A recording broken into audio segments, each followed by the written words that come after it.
medyo nabago yung weather nila. Pero may kasama kami na nagbabaka sakali pa rin. Sabi niya mamaya-maya daw alas 3 ng hapon. So mag-aantay pa kami hanggang alas 3.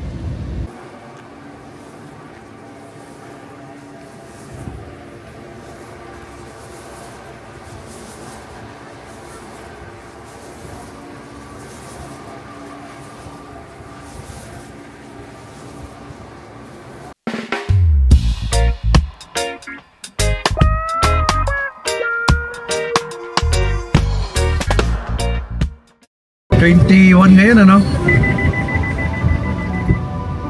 Ha? 21 ngayon ano? March 23 na ba? Oo. 22 kahapon. 23. Sabi bukas na pala darating si Otton. Okay. Good morning mga kasambalenyo. Maaga kaming lumakad ngayon. Galing sa Antipolo. On the way kami ng Tanay. At dito na kami sa may Tanay. Nagplano kami na magpalipad ng drone, makita yung sunrise. Pero sa nakikita ninyo ngayon, mukhang malabo kami makakita ng sunrise. Sana medyo kumanda-ganda naman ng konti maya-maya. So ito, nandito kami ngayon sa Tanay na. Tanay naman na to, di ba? Pababa na kami. Problema nga, tinan nyo panahon. Alas 6 pa sa ano, no? Alas 6 na ng umaga, March 23. Plano, hindi nga lang namin na-check ang weather. Yun ang mali. Hindi kagaya ng dati, tuwing may pupuntahan ako, talagang weather ang una kong chine-check eh. Pero this time kasi siyempre na-expect ko naman summer na summer dito sa Pilipinas, kaya hindi na ako nag-abala na mag-check ng weather. So, medyo nabago yung weather nila. Pero may kasama kami na nagbabaka sakali pa rin. Sabi niya mamaya-maya daw alas 3 ng hapon. So mag-aantay pa kami hanggang alas 3. Umalis kami ng Antipolo 4:30 ng umaga. Ngayon alas 6 na. Medyo may mga lugar lang na matraffic, pero maganda yung kalsada. Yung lang problema namin, itong weather. So malamang sa malamang kakain na lang kami, dadayo na lang kami ng kainan dito kung hindi mapaganda yung panahon. Pero ako ngayon lang din ako nagawi dito, kaya okay na rin kahit papano meron tayong may vlog mga kasampalan nyo. Okay, magalala, gagawa tayo ng paraan na meron tayong may vlog. Hindi naman po pwedeng pupunta tayo dito nang wala tayong may vlog. At least shout out sa mga subscriber ko, especially sa mga nasa abroad na taga Tanay. Dadayuhin namin itong lugar ninyo. Kabsa to. Kabsa. Ilocano yun. Kainan na yun. Sa Ilocos meron yan. Kabsa. Kita nyo naman ang daan. Villa, gabi na. Dito maraming resort. Dito maraming talagang magagandang tanawin. Talagang plano nga makapagpalipad tayo ng drone dahil kaya nga pinaayos ko yung drone ko kahapon dahil may tama nga yung dalawang propeller. Ngayon okay na siya. Ang problema yung weather naman ang hindi okay. Hindi, lumiliwanag pare oh. Hindi, kunya pagdating natin to sa itong mga kasama ko, mga kasambalin nyo. Sa tricycle na yun. Oo nga ano. Nagsarili. Dito yung maraming nadidisgrasya mga kasambalay nyo, pero dito maraming riders talaga. Itong sabi ng mga kasama ko, kaya lang wala, syempre gustong-gusto nila yung ganitong kalsada, kaya lang na-overshoot sila minsan. Lalo na kung mga bata-bata pa, ang feeling wala silang kamatayan yata. Kaya nakikita nyo naman yan daan. Masarap talagang magmotor. Kaso mas mahirap ngayon dahil lalo na basa, no? Kahit anong preno mo dyan, sasadsad ka dyan. Taas naman ng sasakyan mo yun. Magtitiril yan mga may mga pang dito na puro ganun matataas. Titiril sila. Yan, kita nyo naman yung lugar natin mga kasambalay nyo. Although lumiliwanag na ng konti.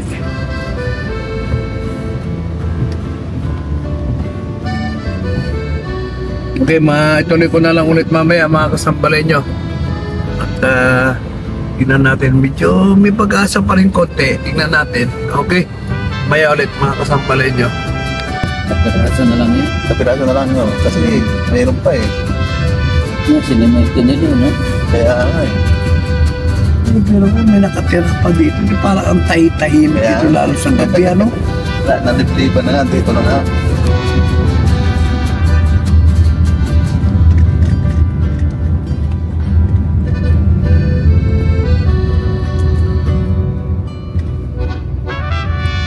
So, pupuntahan natin mga kasambalay nyo yung windmill dito sa Tanay. Malalaking electric fan. Malalaking electric fan. Pero sa totoo lang pare, sa tabi ng doon sa trabaho ko, tatlong ganyan sa tabi ko. Nakatayo. Pero siyempre, hindi naman yan ang habol ko. Ang habol ko dito yung view. View. Oo. Magkapagpapalipad tayo tayo ayun o. Doon sa Laguna Lake. Parang wala namang pumupunta dito eh. Mayroon niya, mamaya tignan magugulat ka na lang. Baka yung mga pasago. Karamihan naman dyan rin. Kasi may ibang daan pre. Sabi na, ito short ko yung dinaanan natin.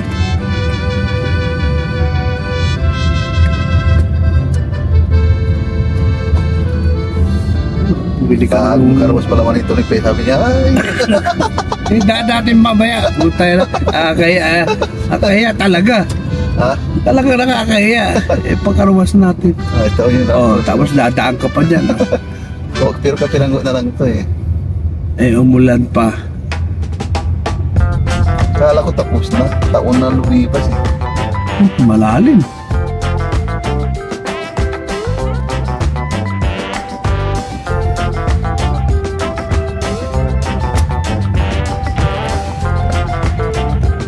Nabitin yung po ng kontraktor dito. Hindi niya tinuloy. Kunti-kunti na lang eh. Hindi niya pa pinapos.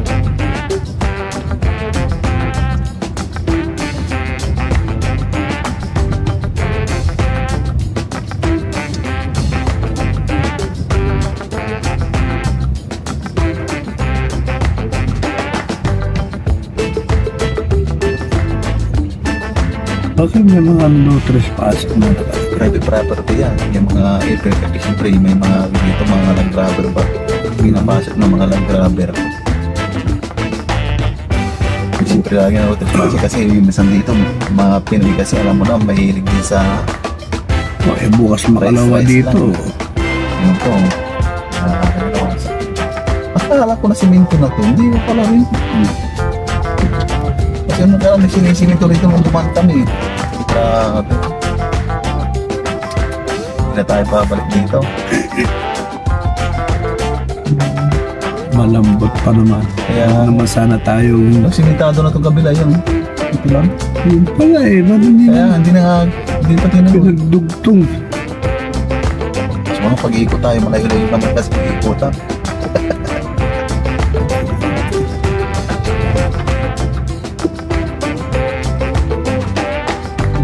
Yung puro putik na yan.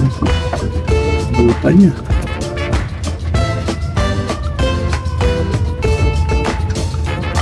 Not for sale na.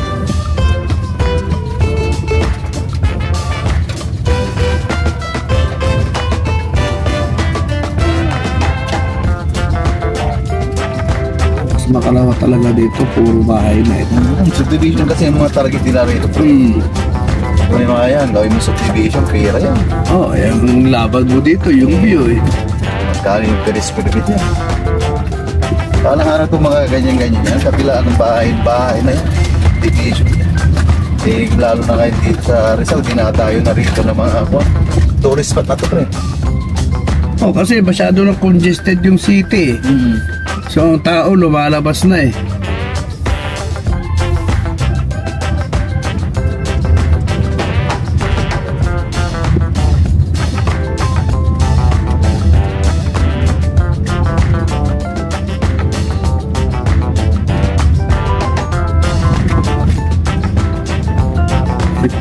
Kita mo yung mga nakatira dito na noon pa. At least na semento yung pasado nila. Tungtuwa na sila niyan. Anong araw, magkano lang kuha nila dyan? Baka yung per square meter, piso lang. Oo. Eh ngayon, libo na. Baka nga yung mga tinayuan lang ng puno yan nung araw na tayo mo puno, sa iyo na yan. Oo. Wow. Talaga. Very beautiful. Kasi hindi na sayang yung pagod natin. Pilar, Rizal,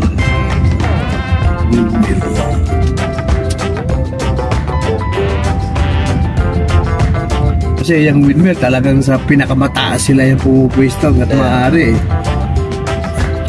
Mukhang siya na electric. Pero sa amin, sa baba siya, doon siya sa port eh.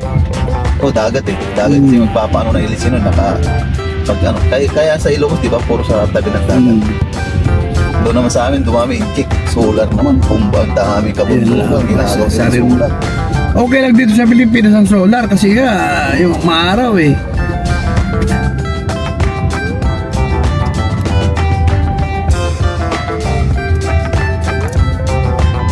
Hirap lang dito kung titira ka dito tapos Kailangan may sakit ka. sakyan. Pero mo dilim, ang dilim nito. Kaya nag-aaral, may ko na.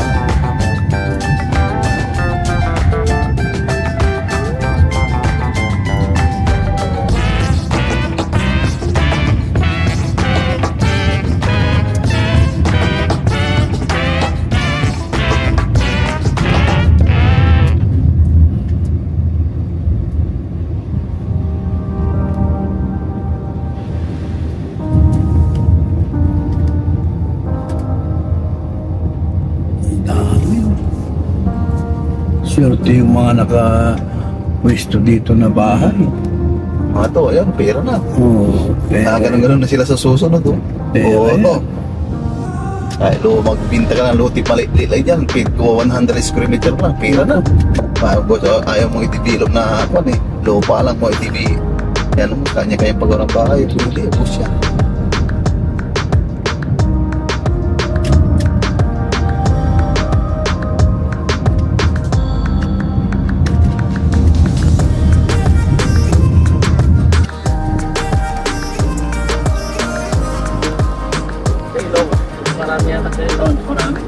Minto lang muna kami dito mga kasambalenyo at nag-unat-unat ng konti at medyo humaba yung biyahe namin.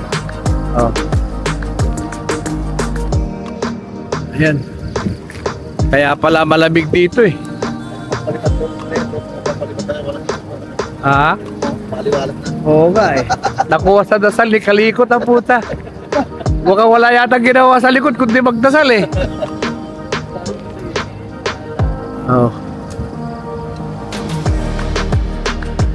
Ay, pagkakit. Ganda dito mga kasambalay nyo. May lote ka dito, buhay na buhay ka na. Saka talagang inayos to. Inayos nila.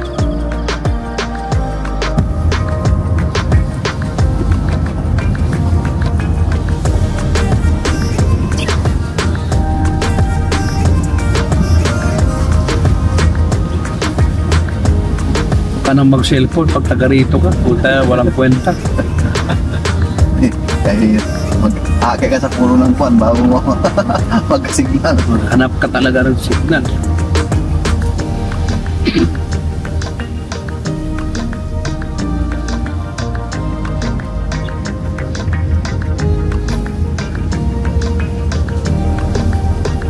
Pero mo na simento nila ito, ano? Oo.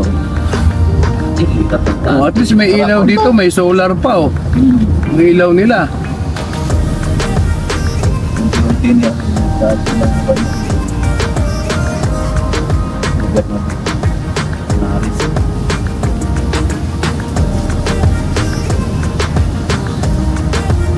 Sino bang mayor dito sa Tanay? Gobernador Ang saka... gobernador, inaaris talaga. Ha? Inaaris pa rin. Inaris ba? Oo, ang gobernador Pero yung mayor, di pa rin sino mayor. Bago eh. Nakatatak na yun sa Tanay eh. Sa Antipulo, inaaris pa rin. Oo. Papalit pa rin. Magkaano yung mga yan? Ang kapatid? kapatid? Si ano, yung matandang ito, tatay. Buhay pa ba Ano yun? pa yun? Panahon pa ni Marcos yun eh. Oo. Panahon pa talaga. Parang sa amin yung Diloso. Pero retired na, ayaw na, hindi matanda na. Pero panahon pa ni Marcos yun. Gobernador. Naging kaibigang matalik, naging kumpare ng lolo ko yun, nanay ng tatay ko. Oo. Doon sa Sambales. Oo. Kaya nakapasok sa trabaho sa Kapitolyo yung mga tsuhin ko dahil sa kanya eh.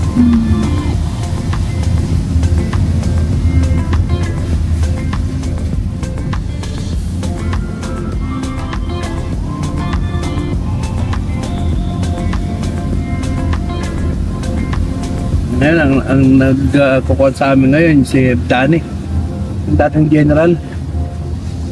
Si Lim? Hindi, Bakit yung yun? Ibdani. Yung dating Si naging, Ibdani? naging hepe ng Sikopolis, PNP chief. Paparkin naman tayo dito. Bawal lagarin na natin. Oo. Pero pwedeng pumunta doon. Pwede. Lakad lang. 30 pesos. At para mabawasan yung barya ko. Masyado nang mabigat sa bag. At papark lang tayo mga kasambalin nyo.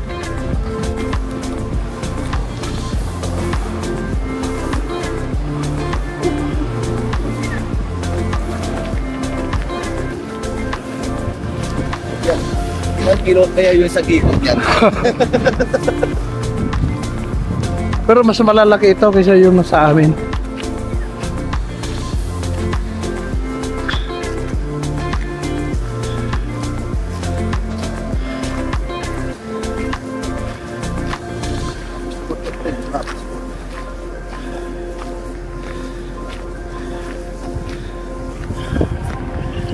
Malakas yung hangin ah.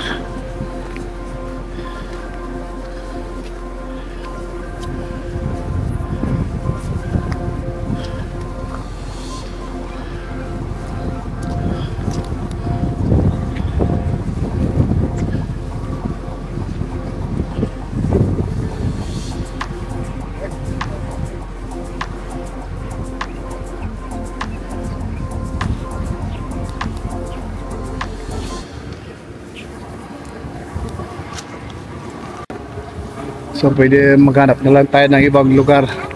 Makakuha tayo ng view.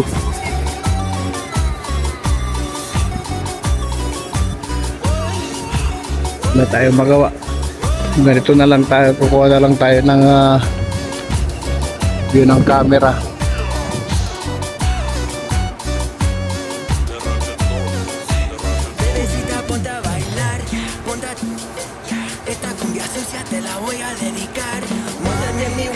Pero por fuera lobby, este es un Benz, baby, no ningún jalopy. Abriéndote la puerta como todo un caballero. Enrolamos unos frescos que uno en el cenicero. Baby, soy tu carnicero, ya viene el aguacero. Mami, ponte nati, ya sabes lo que quiero. Te toco este puntito como todo un ingeniero. Te habla Bambi, baby, el rayo el sonidero. A mí me gusta como tú lo mueves. Eres una diabla, me encantan tus poderes. Soy tu cachorrito, aunque no me peles. Quisiera saborear esa nota venenosa. Ay, mami, dame más. Me tienes tan probado que me diste de probar. Me pones bien loco, pongo bien. No quiero compromiso, solo quiero one night. Solo una noche. Solo una noche.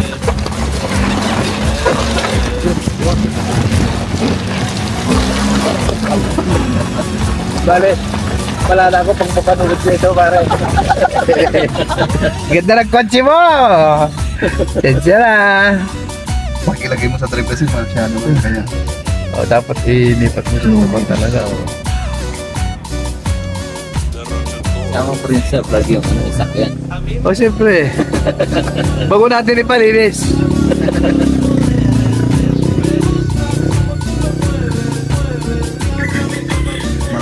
umiikot tayo eh. Makakawala na tayo dun sa nakapajik na yan eh.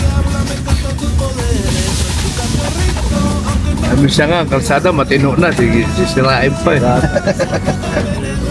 Sabi ko lang grabing kalsada. Ano? Tira talaga. Kanamanan. Talagang hindi naayos. Hindi na kayo nagkano ni Napaw. Parang di ko nakikita si Napaw ah. Wala, may. Kaya pala.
Nakakita daw yung Arkila eh. Sa excited niya. Ito ang gagawin nila. Ang problema dun sa amin, baka yung kalsada parang mas maskip pa dito eh. Baka eksakto lang yung dalawa eh. Tapos merong side road. Padadaanin ka sa loob, lang iya. Isang sasakyan lang. Pero sa lubungan. Kaya minsan, gusto mo na lang kung wala kang makakasalubong.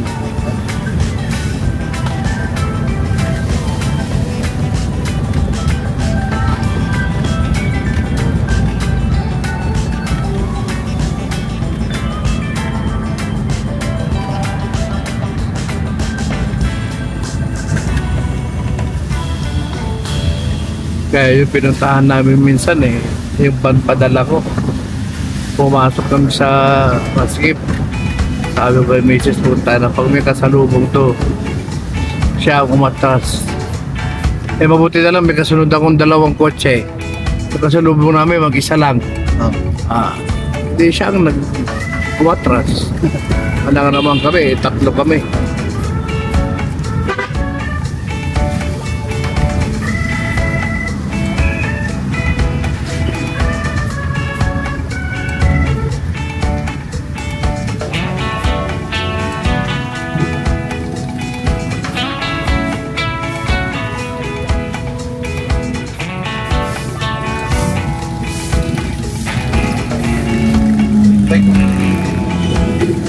Yan ang mga magaganda, yung mga ganon.